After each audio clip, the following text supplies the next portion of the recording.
United States submarine base at Key West, Florida. A dispatch that quoted President Truman's press secretary, Charles Ross, as saying that President Truman has no knowledge of any secret project by this government that would give substance to the existence of such objects. Ross also said that both the Air Force and the Navy deny that such objects... I do want to say, I need everyone to be emotionally prepared for how much of an asshole I'm going to sound like during this entire episode.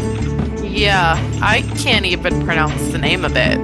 I can pronounce it, but for some reason I put like a hoity-toity, like German stereotypical flair. I'm like, when I pronounce it, and I can't stop. I don't know how to stop. That's okay. To me, this looks like Snæfellsjökull. That's basically it. Yeah. Snæfellsjökull. You know what I mean? Snæfellsjökull. Oh, Jesus, fuck. Anyway, hey, what's up? My name's Noelle, and I just want to let you guys know, sorry, I mentioned it briefly in passing, I feel like a few episodes ago, but I am fucking elbows deep in televangelist lore. So much so that what originally started with going after one specific televangelist and his wife has now turned into, we have to do a fucking series of like the heavy hitters of the televangelists, because I didn't realize how fucking strong of a grip they still have. Dude, seriously. That's why middle class America and lower class America, and I firmly believe that evil incarnate comes from televangelists, born again Christians, the whole kit and caboodle. Mm-hmm. Oh yeah, and just when you think it can't get worse, oh baby, do they? I haven't even started the research on it yet because I didn't know where we were going with it initially. But now that I know, I'm ready to flex. Flex, is that a good? I'm ready to just take some heavy swings at the people who are causing all the bullshit in politics. And we did get a Discord about one of those schools, like reform schools, and I applied to it for research purposes, and they've been sending me stuff, so maybe that can tie into it as well, of like how current evangelism ties itself into institutions so that it's not as obvious with the Christianity. But that's what a lot of these reform schools are now. Oh, well, I mean, they're the couple that we're going to be talking about. They got their start by going to, I don't want to say the names because I don't want to give it away, but what essentially is BYU, if it was started by a televangelist, and that televangelist was still alive and around to found it, see over it, and did all that shit until he died in 2009. Yeah, it's like, cult. Yeah, it's like MLM cultism. Mm-hmm. Yeah, but it's like in our institutions. Yeah. This couple that we're going to be covering shortly, he was in the. I don't know. Let's just leave it. We're gonna get distracted. But he was in the last president. The last president had a cabinet of religious advisors, and this man was one of them. And this man is the scammiest, scummiest, snake oil, evil incarnate motherfucker in the world. Him and his wife, they can fucking get it. And by get it, I mean my foot straight up their fucking ass. I would wear them both like boots. No patience for televangelism. No patience for like corporate churches that turn over like millions in profits. Yeah. Yep. Oh yeah. Anyway. So fuck them. Also, who are you? I'm Chelsea. My asthma's bad today. So that's another thing. Yeah, we're fighting for our lives through this episode, that's for sure. And, oh my God. So I just want to say, I spent half the research for this episode. And you know what, at this point, when I started writing this episode weeks ago. So when I first wrote this, I spent about 3 hours just learning pronunciations. But now we're into like week 3 because we had to take last week off because the water main exploded and I was depressed. And now coming back into it, I realized that part of the depression was realizing that public education let me down to where I have to look up pronunciations of terms. But when it comes to Icelandic words, they are fucking hard. So this is Snæfellsjökull, the Snæfellsjökull affair. But so every word in this document is typed out phonetically so that I can just just so I can sound it out. But I did look it up. I Googled, why are Icelandic words so hard to pronounce? And I got a lot of propaganda saying they're not hard to pronounce. Maybe you're just American, which is fair. That is fair. But then I knew people would say that. And I was like, how come I can pronounce charcuterie board then? Also a complicated word. But we're charcuterie? Charcuterie. I thought it was charcuterie. Is it? I don't. Uh-oh. Oh, did you just fucking get yourself? You know what? I can't pronounce Worcestershire sauce. Worcestershire is how I want to say it. Oh, well, that bitch says it all French. Is it charcuterie? No, baby, it's charcuterie. Nope. Fucking, are you serious? Go listen to it. Go to Google. I don't want to. Type it in. I don't have my audio shared for my screens because sometimes I look at stuff when we're recording. Repeat it back to me. Repeat it back to me how she says it. Charcuterie. Just like that.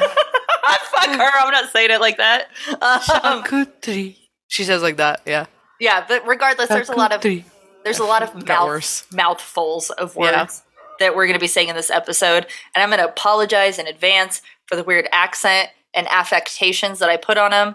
I don't know any better, but I do think that it is good for what's been going on in the world to dive into something a little bit wholesome, and that's Little Green Men and Iceland. And so let's just talk about Snæfellsjökull, because I didn't know that I had heard of this before, and you probably don't know either. But it's because we're stupid Americans. So Snæfellsjökull is a famous stratovolcano in the Snæfellsnes Peninsula in West Iceland. And stratovolcanoes are the volcanoes we know and love. Those are the cone volcanoes with the lava coming out. Classics.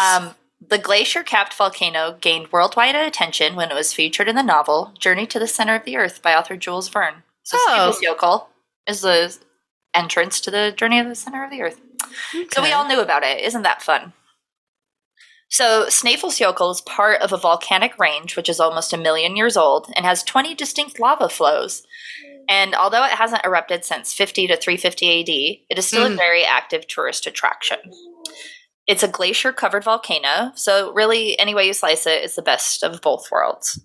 And it's also unfortunately on the decline, with scientists giving it only about 30 more years before the volcano and the glacier surrounding it deteriorate completely. Yep, you gotta love that good old climate change. You know what? It's normal. It's just normal cycles of the earth. Oh, yeah, these normal cycles of irreversible human-caused damage. Yeah, we're losing an entire glacier volcano that's been around since 50 AD. Man, why not? Yeah. It's been around since the beginning of human history, and who knows how much longer, because Iceland wasn't always populated by humans. But you know what? I don't want to go on so many tangents, but I was watching a little documentary earlier today, and it was talking about how the bubonic plague could have been made worse by Krakatoa exploding. Hear me out. Krakatoa explodes. Big deal. The volcanic ash in the air is like very fine. It's like it doesn't come down on its own because there's really no weight to it. So when it gets up in the atmosphere and stuff, it will stay there for years. And it did. It was like dark on Earth for like 100 years after. Also, bubonic plague by rats. More importantly, the fleas on the rats. When the fleas ingested the volcanic ash just by fucking existing, everyone was consuming ash at that point. It was fine enough that they could consume it, but not fine enough that they could pass it through their digestive system. So what that caused was the fleas were maniacally feeding because they had a blockage, which is in part what perpetuated the bubonic plague, because they were insatiable Because normally, like, if like a dog gets lice, for example, those lice don't jump to humans because there's no cross-contamination there, right? Or likewise, like if we humans get lice, our lice aren't going to jump to our dogs. And that's because that's just not what they feed on. But in the bubonic plague, because they were fucking ravenous from all this volcanic ash, like being in their stomachs and making them feel hungry, they desperately jumped to humans. Krakatoa. Wow. Weird, right? And That another thing, the Mongols and the fall of the Roman Empire, they also tied it in because when the Turks came down to fight like all of the horsemen, like the Mongol region, it was because cows, like, so all the ash is in the air and it made the grass worse, but horses tend to feed more on grass, whereas cows can graze on more diverse things. So what the grass that the horses were feeding on died, they were essentially starving to death, which made the Mongols lose power, and it caused them to move closer to the Roman Empire. But as they got further out, their horses started to be able to consume grasses and get more diverse shit to eat, and then that's how they were able to help overthrow the Romans. Isn't it crazy? It blew my history is braided in with things out of our control. It blew my fucking mind. And part of how the plague was able to spread from like Africa up into the Roman Empire was because they were importing ivory in, and that's how it got in the trade routes and everything. So it's like awesome. Love to see it. That's what you get for killing elephants for their ivory. Yeah. But that's what we get for existing, the bubonic plague. Honestly, run it back. Yeah, we kind of are in it. But anyway, it was really interesting. So thank you for bearing with me on that tangent. Oh, I loved it. Volcanic ash. I loved it. So, but now we're not going to have that anymore because we're getting rid of Snæfellsjökull. So we would be remiss to dive into the cryptid history of Iceland without look at that word. This is tough. Without mentioning the Lagar floats Orin. Lagar floats Orin. That, it's like, what's Lagar the floats Orin. Lagar floats Orin. Or the Lagar float monster, which is what we're calling it. There we go. Thank the float monster, yeah. So the float monster is named for the lake it is said to inhabit, which is the Lagar float. And the first notable mention of the float monster came in 1345 from an Icelandic record of noteworthy events. And this record quotes the monster as, "There appeared a wonderful thing on the Lagar float, which is believed to have been a living animal. At some times it seemed like a great island, and at others there appeared humps several hundred fathoms apart with water between them." Several hundred fathoms? Yeah, fathom's a unit of aquatic measurement. Basically. Fathoms? How big, is a fathom? I have never in my life. I just thought that was weird fucking old-timey talk. Like. No, 1 fathom equals 2 yards. And I'm going to tell you, the only reason I know this. It's 6 or 6 feet. Well, the only reason I didn't know that 1 fathom equals 2 yards. But the only reason that I know a fathom is a unit of measurement is because Michael Turner is one of my favorite artists in all of comic book history, and he had a comic book called Fathom. Wow. So I knew that. I'm more thinking of it as like, I couldn't fathom why there was a giant fucking lake monster. You know what I mean? I think that's how it's more used now, is just like a unit of comprehension. Yeah, I'm also not a waterman, or a seaman. So I get it. I wish I was. It's not my vernacular. I'm just going to enter this here. If you were a seaman, your partner wouldn't know that he would need to be protected from you. And neither would mine. Because they don't understand.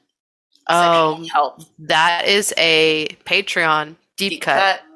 Patreon deep cut. If you want to learn more about jizz, check that out. No one knows the dimensions of the creature, for none saw its head or tail. Consequently, there is no certainty as to what it was. Now, there are sightings of the Lagar float monster that have been occurring ever since.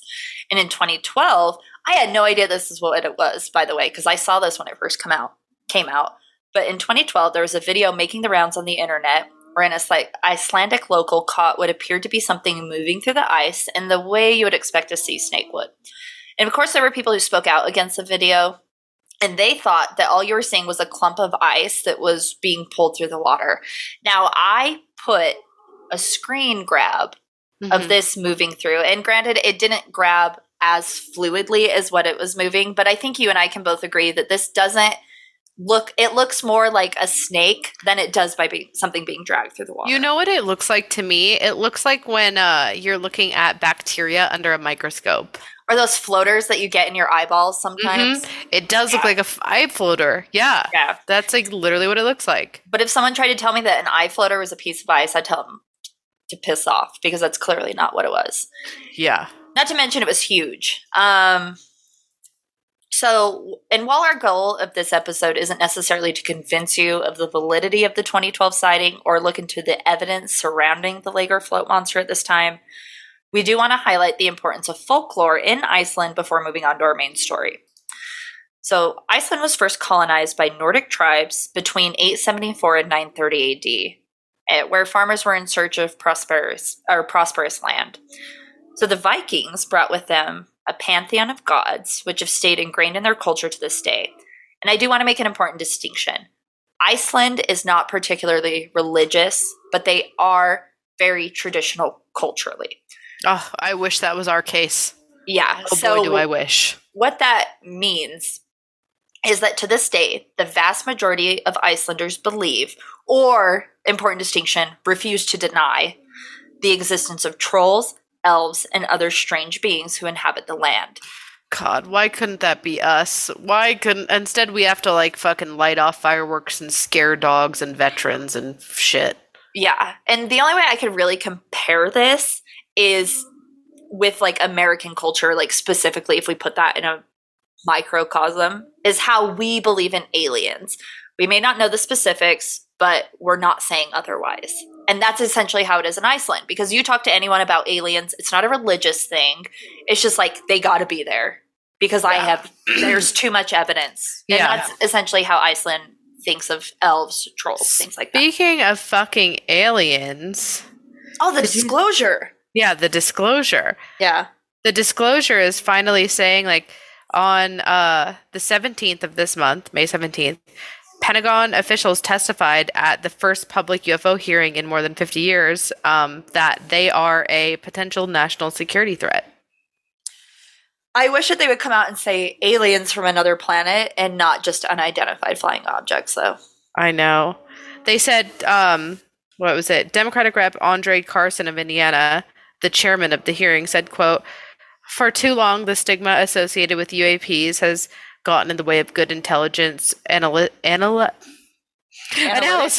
Pilots avoided reporting or were laughed at when they did.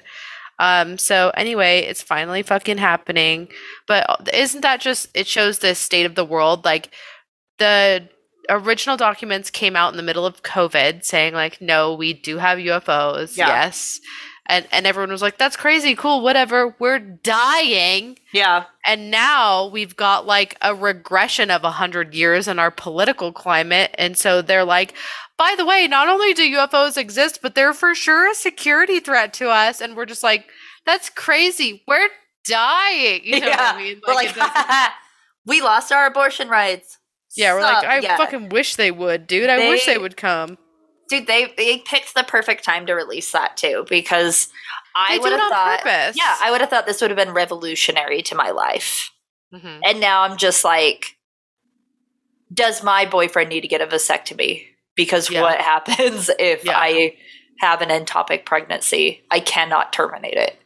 Yeah. Also, another sidebar. I saw this girl's TikTok. If you know her, shout her out here. I don't remember the name, but she was like, they want to make terminating pregnancies a felony. Whether it's an ectopic pregnancy, whether you are taking emergency contraceptive, they want to make it a felony.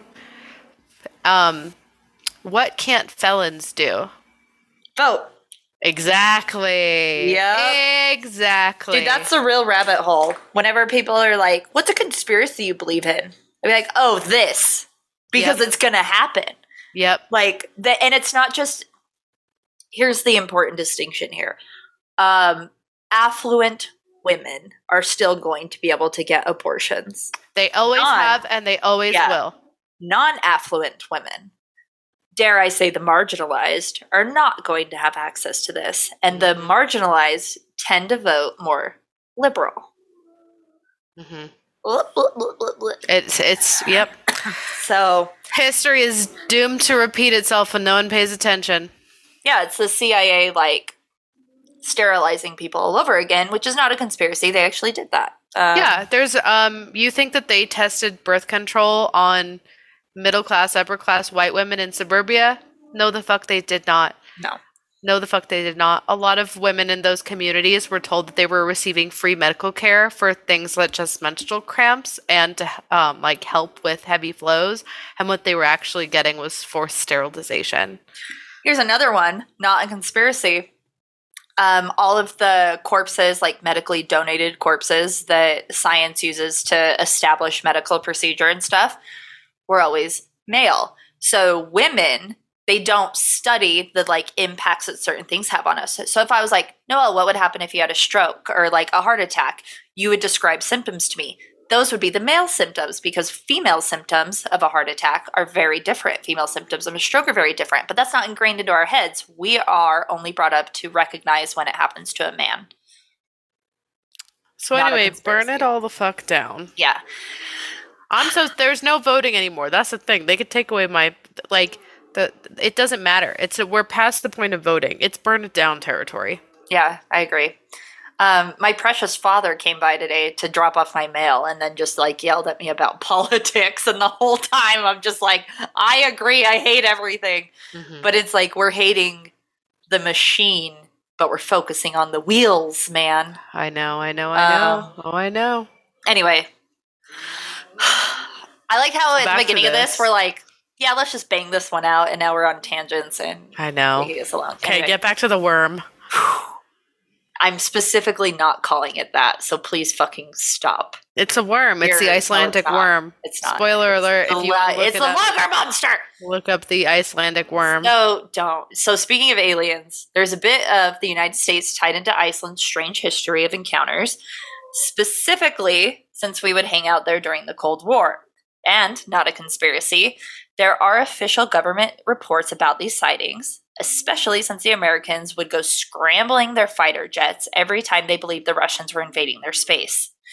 This is from the nationalarchives.gov.uk. Quote, another sighting in 1997 was a reported black triangle, smaller than an airliner but faster, thought to be around 40,000 feet. There were quite a few reports of the V or diamond or delta-shaped object in 1997, and the majority of the V-shapes were seen from Norfolk to Scotland. Possibly this is the flight path from Lakenheath back to America via the American air bases in Iceland. These were silent, dark, although some had a beam or headlight and two flashing lights. I tried to participate in that, and then I had a coughing fit, so I had to go to mute. Oh, well, it was just me. Yep. Doing the Twilight Zone. In fact, Iceland has been attracting alien craft for years, and it's almost clockwork on when they're going to show up, specifically when it comes to volcanic eruptions. And as one of the active regions on Earth, or most active regions on Earth in terms of volcanoes, Iceland boasts a new eruption every 4 years or so. And with each eruption comes the alien craft, leading some experts to believe that subaquatic aliens inhabit areas in the Arctic, and with each disturbance, they come out to monitor it. God, the subaquatic aliens is one of the scariest theories to me because of that Navy footage that came out of that UFO plunging into the fucking ocean. And then the fact that we have no idea what really is at the bottom of our oceans because we know more about space than about our oceans. I want to say that the concept of space aliens terrifies me, but water aliens does not, and it's because of my parents. So shout out to my mother and my father forcing me to watch The Abyss 1,000 times because they only ever bought one VHS a year. Sure. In The Abyss, it's subaquatic aliens, and they look like beautiful fluorescent butterflies, and they form little water puppets, and it's adorable. And I recommend everyone watch it. I mean, the other thing is if subaquatic aliens have been here the whole time, then we've all just been vibing, coexisting. You know what I mean? And we just see them every now and then. They're not a threat or anything. Yeah, they have no interest in us. Yeah, they just don't care. Whereas the ones above us that come in, those are a threat. But that should make you feel a little bit more secure, because if we are invaded from space, then if we have you think they're gonna Godzilla? You think they're gonna God fucking They have Godzilla a vested for us? interest, man. No, the fuck they don't. They'll be like, you know what? Thanks for the time. Bye. Maybe. I have a very strong feeling. They might have a vested interest, or that's just the easiest place to hide on Earth, you know? Yeah, they're just going to wait it out. Who's to say they haven't been here the whole time? Going back to the journey to the center of the Earth thing, that's tied into like the whole Nordic aliens. And I know Nordics are South Pole, more specifically. And racist. No, they're not racist. The Nazis were racist. But the Nazis are very tied into Nordic lore. I think that the Nazis made the Nordics a little racist for their own liking. But, you know. The Nordics, the lore specifically regarding the Nordics is that they have access to the center of the Earth. Now, if you follow the Antarctic theory, that's where the center of the Earth is. But if you go with like the Jules Verne thing, and it's not just Jules Verne, but like other theories that Snæfellsjökull is the center of the Earth, that would also be tied into aliens. Because every time you talk about going into the center of the Earth or subterranean, aliens. And in other regards, reptilians. So yeah, or mole people. Just pick your poison. Yeah. Personally, I would rather have Nordics than reptilians. I find reptilians a little bit more sinister. You're like crushing on Valiant Thor is really showing right now, because as far as I'm concerned, the Nordics are the reason why we had the Holocaust. So maybe you should like get your fucking shit together.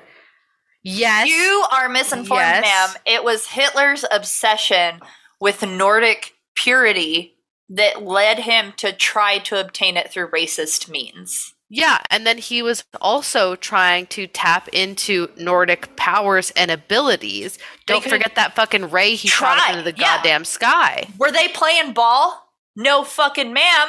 Who was Valiant Thor with? He was with the fucking Americans the whole time. And so were the goddamn Nazis after the fucking war. Who built only the bombs paper clips that we dropped only the paper on clips. Hiroshima? Yeah, it does Nagasaki. get skewed and fucked up.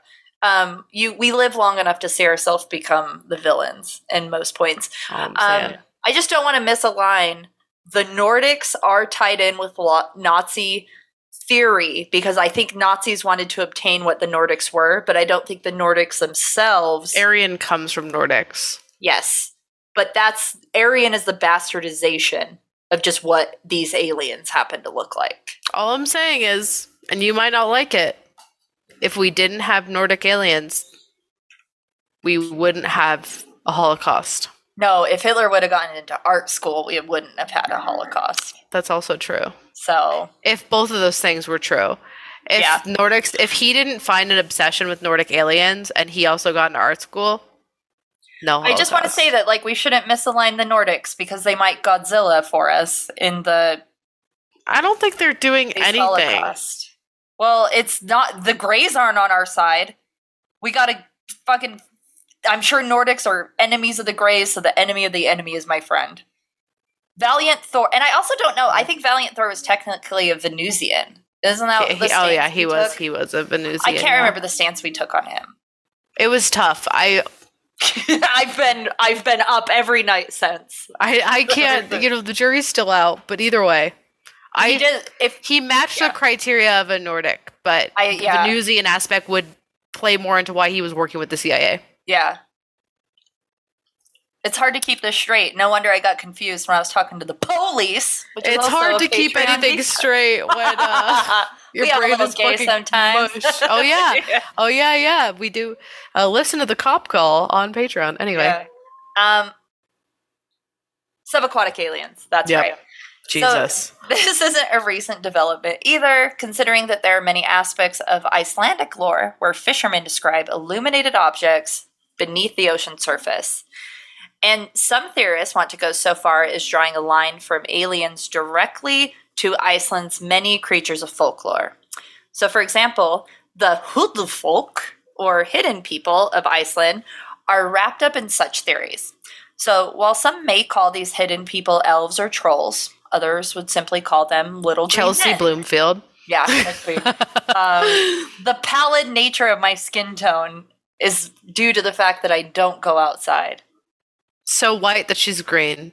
Did you notice during the company meeting today that like my Zoom background took over my skin because it thought my skin was the background? Your green screen was all fucked up. I was gonna text you about it and be like, bro, what the fuck's up with your shit? Andrew messaged me and he was like, hey, your green screen's fucked up. And I said, I don't even care anymore, man. It's my beautiful alabaster skin.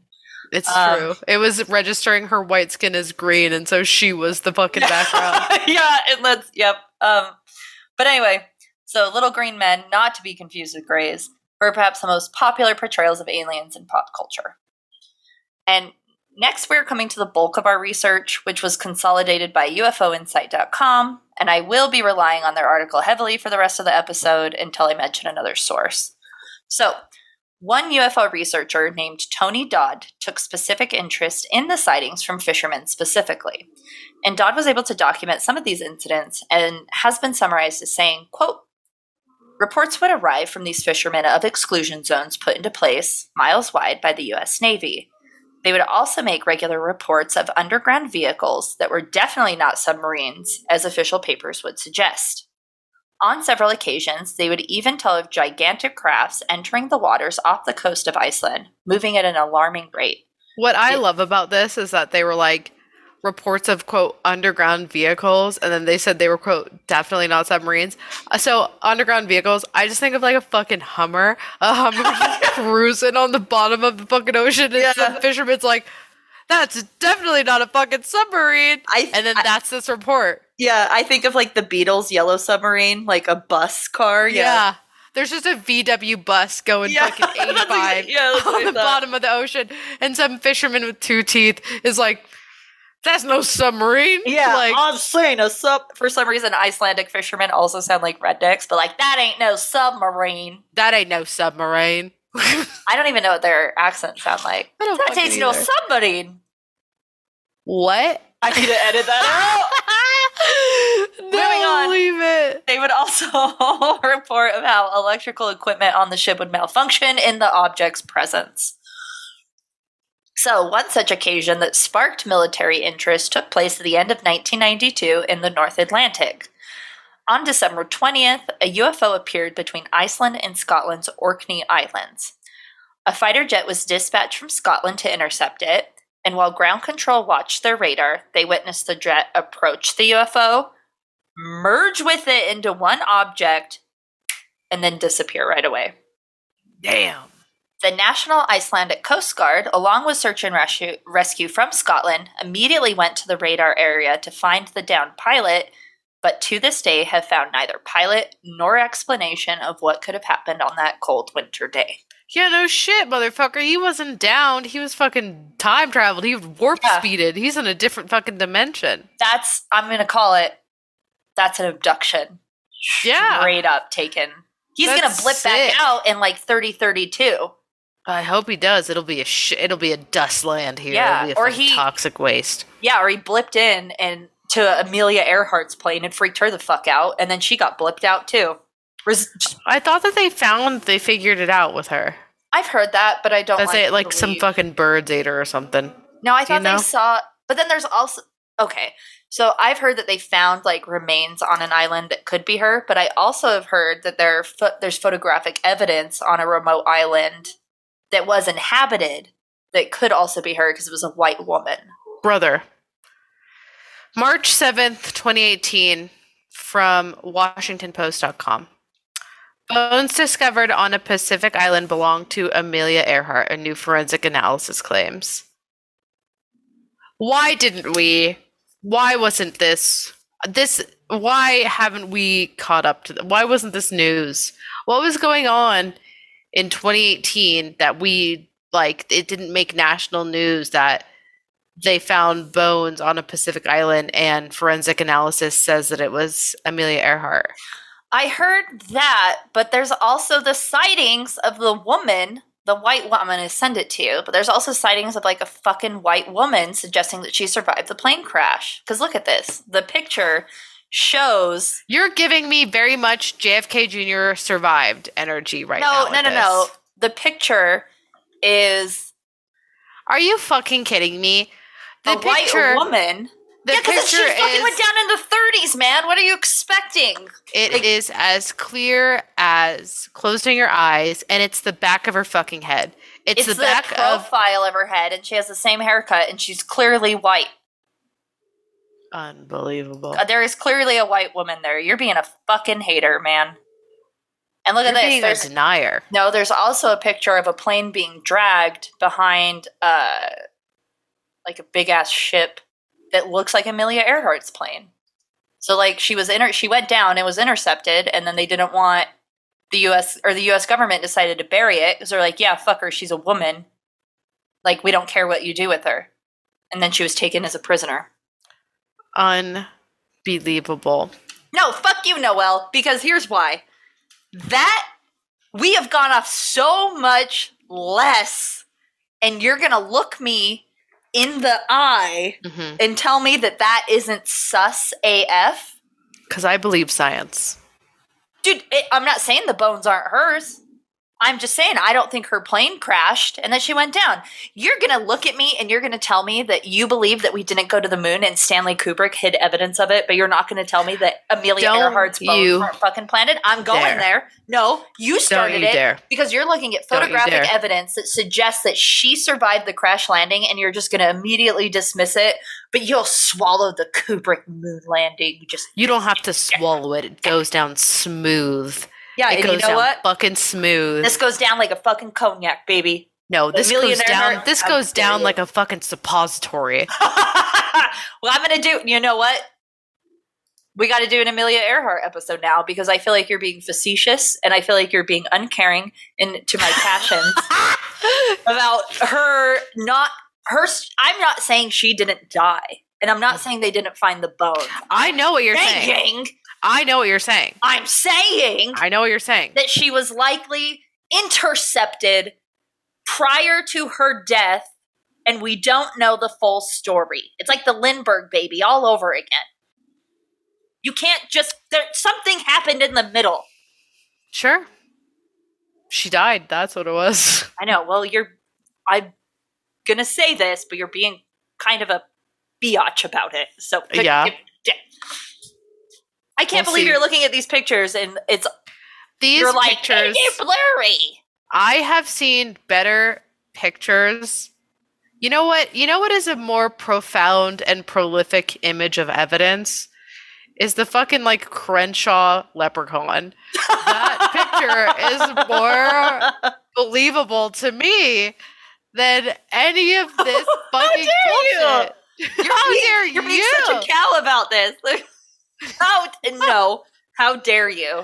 I'm about to Uber my ass to your house just so I can tell your neighbor that you watched him fucking.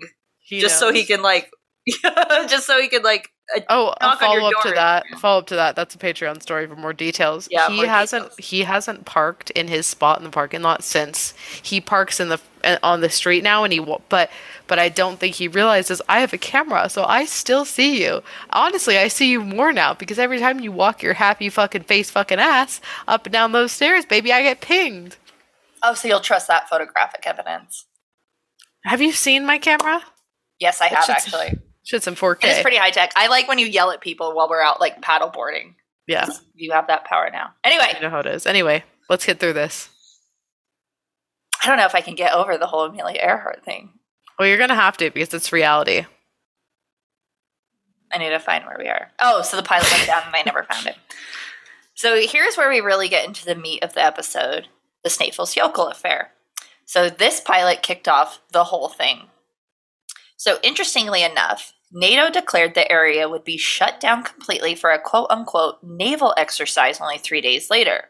NATO doesn't do shit. Well, they did this time. And the press went nuts, wondering why, just before Christmas, this area of the ocean would be completely off limits. Some reports... Pool party! Yeah, no. NATO pool party! Fucking Icelandic Arctic waters, yeah. In Christmas time. So some reports even came out where leave that had been previously granted for military personnel was canceled in bulk by the hundreds. So if they had something scheduled, they wouldn't have let all those people go on leave. Am I right? Yeah. So there was a complete blackout about these exercises, and the only real reports came from local radio stations who mentioned the uptick of UFO sightings in the area. Even more interesting, locals had begun to report sightings of small people bit-bopping around on the ice. People who are interpreted as little green men, elves, things of that nature. And there was some speculation that Western powers were trying to put pressure on Russian submarines. Now remember, the Cold War had only been over for about a year at this point, so it would make sense if Britain and the United States wanted to keep an eye on them. And generally, I would agree. We always need to be fucking watching Russia. Yeah, clearly we haven't watched them close enough. Yeah, serious. We've just been a little too nice lately. Honestly, hanging out too much. Yeah, a little too cozy. So, and an emotional affair is just as damaging as a physical one. Always is, baby. We've been saying it. Year to year. Consistently and first. So, some British newspapers came out in the early hours of this military exercise stating that their good old boys were putting pressure on Russian super subs. Except, Russia was also in on the search too, and were even assisting NATO in the area. And we know this because there are intercepted messages from Russia to NATO, and some of them are even saying, quote, "We are engaging an unknown underwater craft," and then nothing. They were collaborative, and they were working together the entire time. One whistleblower even came out stating that in addition to the Scottish pilot, an American ship in the area also vanished completely, and this was swept under the rug by military personnel. Typical. And I have no evidence of this, but I can say with my whole chest that this is not a conspiracy. I have no credible sources, but if I know how the military likes to report deaths overseas when it's actually friendly fire, I'm telling you, that bitch disappeared and no one said a fucking word. Dare I say they find it convenient. They're like, sick.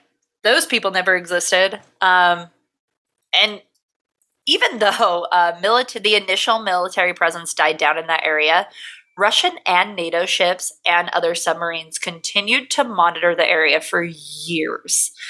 And sightings of the little men on the ice and UFOs continued to be reported in the area. Some Icelandic fishermen even noted that after one UFO sighting, a military ship quickly appeared and forced them to leave the area. What is perhaps most interesting with the Snæfellsjökull event is the consolidation between science fiction and UFOs with the folklore of elves and fairies. So Paul Dale Roberts, a paranormal investigator, succinctly commented on this mixture in the Sacramento, baby. I went at it with an Icelandic twang. SacramentoPress.com saying, quote, "What I believe is that there is a UFO base near and around the landscape of Iceland, and it has probably been there since the beginning of time. This is why there are so many stories about little people inhabiting this island. Iceland is a hotbed of UFO activity, and little people are actually aliens that the Icelanders are seeing. When people see fairy circles, are they actually UFO landing spots? When people say that they encounter a fairy, sometimes the fairy will point a wand and they will be temporarily paralyzed. Would this actually be an immobilizing weapon used by the Greys? There are too many similarities between Greys and the little people of Iceland. I believe that the Greys and the little people of Iceland are one and the same. But that's my opinion! That's my opinion! Here's the thing about that. I love this because isn't it just so telling of the differences in culture between Iceland and the United States? Whereas, like, we run into an alien and we're like, they probed my asshole and they fucking took my wife and impregnated her. Yeah. And now I'm being gang stalked and they're sucking my brain. And then in Iceland, they're like, a pretty little fairy puts a pixie dust on my head and we floated around with a flute. Dude, and it's not even like, it goes so much further than that too. Like the respect that they have for them. Like they won't build in some areas where there's been sightings because they're like, well, we can't build here because this is where they live. And that's just disrespectful. And the same thing just happened in New Zealand where they literally like stopped building because people are like, no. We're not the only ones who live in this area. So you got to move it somewhere else. And I wish that we had more reverence for. We don't even sacred have that spaces same like that. reverence for people, let alone We don't. fucking aliens and fairies. Yeah, we 100% don't. And I wish that we did, because I feel like this type of culture where folklore can be like immersed into our day-to-day life just makes for a so much more magical experience. Mm-hmm. And I would love to go to Iceland, the land of my people. Yeah, the whites. The whites, yeah. I don't know if I ever will, because I feel like that is a plane ride that's just too out of my reach. Maybe I can do like a hot air balloon ride the whole way there. That's not how that fucking works. That could, yeah, no, because it takes 80 days to go all the way around the world once. If you're afraid of getting taken down in a fucking plane, a hot air balloon will go down with a fucking fart. Not if you don't fart that bad. Oh my god. I actually saw some pretty horrific footage of a hot air balloon crashing into some power lines. Did you Same, see where that they're one? screaming, help us. Yep, They're like and then- fully aware they're going to die. Yep. Yep. And then I saw the continued footage of the first people who jumped out of the car to go to the basket and try to help people. Similarly, I'm supposed to go to Bozeman in a few weeks, and some people mentioned flying into Bozeman recently, and they said that the air is turbulent there. So now I'm just going to drive 10 hours. Jesus. Yeah. Dude, I can't do it. Like, Yeah, I get it. Turbulence And- is a motherfucker, but I also don't fear death, so I welcome it. it's not the death. It's the lack of escape that is so much scary to me. I looked it up, and it's like, people are like, oh, are you claustrophobic? And I'm like, that's got to be it. It's not the claustrophobia. You can put me in a tight little space all day. If I But can you get just out, gotta I'm bust fine. that window out and then free fall to your death. Maybe there was actually, I just read a thing of a girl who crashed in Brazil in like the 70s. She was a lone survivor. She fell in her airplane seat, and she like put mud and shit in her wounds from the burns, and she had like maggots and stuff like infested in her wounds, and she found gasoline and she just poured gasoline on it. She's like, this will kill a maggot. She survived.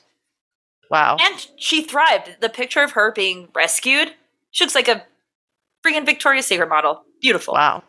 She looks Usually when amazing. I see and read about plane crashes, it's like throwing a watermelon off of the Empire State Building. Yeah, no, she doesn't even look. She's standing in water. I think her name is like Julie Cope. Yeah, dude. I'll send it to you. Does this look like the face of a girl who's been in like Brazil for 18 days with like maggots infested and open wounds? Hold on, it's coming. Well, sometimes they say that keeping maggots inside of a wound helps because they're eating the infection. Yeah. So you won't die from the infection. So keeping them there for a second so they eat off the infection and then cleaning it up is kind of helpful. Yeah. Oh yeah, she looks great. Dude, she looks better than me on a good Yeah. day. She looks better than me after a day of me trying. That's Her, like, incredible. bangs are falling perfectly. Yeah, she has some beautiful curtain bangs.